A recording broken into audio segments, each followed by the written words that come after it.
sayyiati a'malina may yahdihillahu fala mudhillalah wa may yudlilhu fala hadiyalah. Asyhadu an la ilaha illallah wahdahu la syarikalah wa asyhadu anna Muhammadan abduhu wa rasuluhu la nabiyya ba'dah. Jamaah Masjid Asy-Syarifah Mustika-Filih yang dimuliakan Allah. Nah, sebagai pembukaan ya, bahwa Nabi Muhammad SAW itu mempunyai karakter yang berbeda ya dengan nabi-nabi sebelumnya. Kalau nabi-nabi sebelumnya itu lebih banyak yang single fighter ya. Jadi Nabi Ibrahim menghadapi umatnya sendirian. Nabi Musa menghadapi umatnya sendirian. Nabi Isa juga sendirian. Tapi untuk Nabi Muhammad itu peran sahabat itu sangat dominan ya, dibandingkan peran sahabat di masa nabi-nabi yang sebelumnya. Nah, mungkin karena karakter itulah kita memang kayaknya diciptakan harus bekerja sama dalam segala hal ya. Tidak bisa ini ketua DKM itu single fighter menangani segala permasalahan sendirian. Maka untuk kultum seperti ini pun itu dari awal sudah perlu kerjasama ya. Ketika saya kebingungan cari printer itu Mas Adi aja sudah berjasa pada awal ya. Kepada siapa? Kita harus minta tolong kepada ditunjukkan kepada Pak Sindi. Ternyata Pak Sindi harus nunggu hari kerja. Untung ada yang bantu lagi yaitu Mas Jupri. Ya, Mas Jupri langsung, oh ini saya aja Pak De. Oke, Masya Allah. Bahkan untuk saat ini pun untuk live streaming ini pun harus dibantu oleh 2 kameramen ini ya. Tapi sayangnya belum ada monetis ya. Nah, harapan saya untuk selanjutnya supaya nanti itu bisa monetis itu kita tim gitu ya. Jangan hanya satu orang itu, saya tadi harus menyiapkan kamera sendiri, naruh ini sendiri. Bisa ada tim, insya Allah jadinya akan lebih baik. Nah, mudah-mudahan yang berikutnya begitu ya. Oke, pada kesempatan kali ini saya akan membacakan ya sejumlah mukjizat yang diberikan kepada Nabi Musa alaihissalam. Saya bacakan saja ini karena sudah cukup panjang kalimatnya. Pandangan secara umum dan dikenal orang yang disebut mukjizat Nabi Musa alaihissalam adalah tongkatnya yang bisa berubah menjadi ular, serta bisa membelah laut merah, serta tangannya yang bisa mengeluarkan cahaya. Namun karena dikatakan bahwa Al-Quran merupakan mukjizat Nabi Muhammad SAW, maka keseluruhan kisah yang ada di dalamnya boleh jadi adalah mukjizat juga. Nama Musa alaihissalam merupakan nama yang paling banyak muncul di Al-Quran dibanding nama Nabi yang lain. Barangkali karena Allah ingin menunjukkan betapa banyaknya mukjizat yang diberikan dalam mendukung perjuangan Nabi Musa alaihissalam yang menyelamatkan Bani Israel dari penindasan Fir'aun, serta perjuangan Fir'aun melawan pembangkangan Bani Israel, yaitu umatnya sendiri.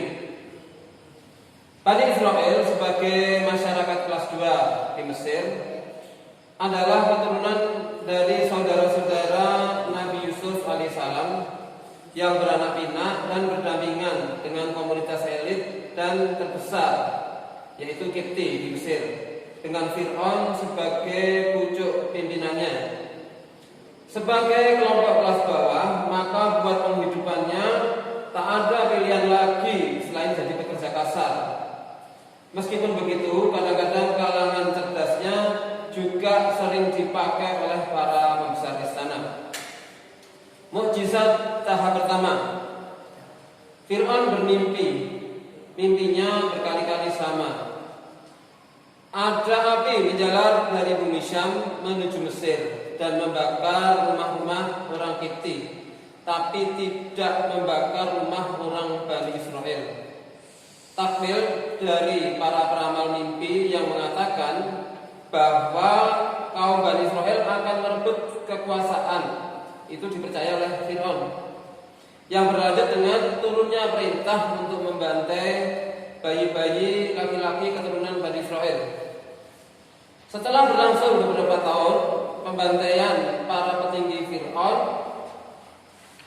mulai berpikir kalau ini dilakukan terus, maka belasan tahun ke depan mereka akan habis, sehingga tidak tersisa lagi tenaga kerja kuat dan cerdas yang murah. Akhirnya diputuskan pembunuhan selang-seling. Jika setahun dilakukan pembunuhan, maka tahun berikutnya libur. Nabi Harun alaihissalam Allah takdirkan saat pembunuhan libur, sedangkan Musa alaihissalam Allah takdirkan lahir saat tahun pembunuhan. Bentuk mukjizatnya: A. Gagasan untuk menyelamatkan bayi dilarung di Sungai Nil hanya Allah berikan kepada Yukabat, yaitu ibunya Nabi Musa alaihissalam, tidak kepada keluarga Bani Israel yang lain. Allah sudah mengatur agar bayi Musa alaihissalam ditemukan Asyah radhiyallahu an, istri Fir'aun yang tidak mempunyai anak, sehingga ketika bayi Musa alaihissalam yang sangat menawan, beliau langsung mencintai dan Fir'aun pun tidak sanggup mencegahnya. Berlanjut, saat diuji untuk memilih makanan atau bara api, maka Musa alaihissalam yang masih bayi itu memilih bara api untuk dimakannya. Yang ketiga, ketika dicarikan ibu menyusu, bayi Musa alaihissalam menolak semuanya dan hanya mau air susu ibundanya sendiri. Beberapa keuntungannya adalah keamanan terjamin. Keluarga Musa alaihissalam itu terkenal, sehingga memudahkan bagi Musa untuk menyampaikan misi kenabiannya saat dewasanya nanti. Selain itu juga kenyamanan ibunda Yukabat karena bisa membawa kembali anak bayinya ke rumah dengan digaji oleh istana. Mukjizat tahap kedua, Musa alaihissalam tenaganya sangat kuat. Dengan sekali pukul pemuda Kipti langsung mati. Hal ini membuat Bani Israel tidak ada satupun yang berani menantangnya. Mukjizat tahap ketiga, format mukjizat berupa tongkat jadi ular sangat tepat momennya, karena yang dihadapi adalah Fir'aun yang dikelilingi oleh kehebatan para penyihir yang juga mempunyai andalan merubah tali jadi ular. Sebagai catatan pembanding bahwa Rasulullah Muhammad SAW format mukjizatnya adalah keindahan sastra Al-Quran, karena yang didakwai umatnya saat itu banyak sastrawan penyair yang sangat dihormati bangsa Arab pada masanya. Mukjizat tahap keempat, klimaks dari semua mukjizat tentu saja adalah terbelahnya Laut Merah. Menariknya adalah mukjizat ini diberikan saat ketakutan luar biasa Bani Israel yang merasakan tak mungkin lagi bisa selamat ketika kejaran tentara Fir'aun sudah terlihat sangat dekat, sedangkan mereka berada di pinggir pantai tanpa alat penyeberangan. Ini salah satu hikmahnya ketika kita berdoa untuk level-level umat, ya, bukan level-level para nabi. Itu kalau berdoa maka inginnya cepat terkabul. Sedangkan doa para nabi itu akan terkabul saat genting, ya, saat benar-benar diperlukan, maka doa itu terkabul. Jadi sebenarnya ya, untuk semakin level seseorang keimanannya itu semakin tinggi, itu mas justru harus bahagia ketika kita berdoa belum langsung terkabul. Karena apa? Dengan begitu kita akan berdoa terus, tapi begitu berdoa sudah putus asa, terkabul kita bahagia, kita berdoanya berhenti. Jadi semakin kuat kita meyakini bahwa doa itu pasti terkabul, maka begitu doa itu belum terkabul, maka kita akan justru bahagia karena dengan begitu kesempatan untuk berdoa lagi.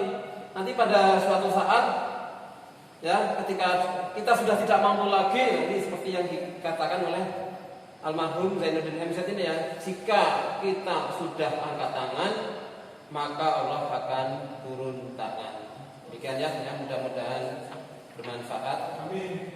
Kita tutup dengan doa kafaratul majlis. Subhanakallah